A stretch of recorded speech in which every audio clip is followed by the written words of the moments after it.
सर्वसामान्यांच्या हक्काचा आवाज जागर जनस्थान।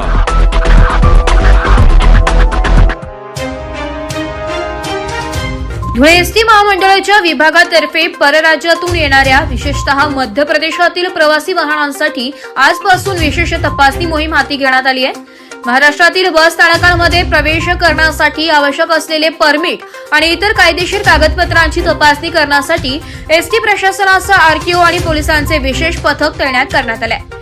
या मोहिमेच्या पहिल्याच दिवशी धुळे मध्यवर्ती व बस स्थानकात एका मध्य प्रदेशातील बसकडे प्राथमिक तपासणीत कोणतीही वैध कागदपत्रे आढळून न आल्याने पुढील चौकशीसाठी प्रशासनाने ती बस ताब्यात घेऊन स्थानकात जमा केली आहे। यापुढील दंडात्मक आणि कायदेशीर कारवाईसाठी आता आरटीओ अधिकारी आणि पोलीस प्रशासनाची मदत घेतली जात असून ज्या वाहनांकडे अधिकृत कागदपत्रे नसतील त्यांच्यावर नियमानुसार कडक कारवाई केली जाईल अशी माहिती विभागीय वाहतूक अधिकारी दिलीप बंजारा यांनी दिली आहे। या धडक मोहिमेमुळे विना परवाना प्रवासी वाहतूक करणाऱ्यांचे धाबे दणाणले आहे।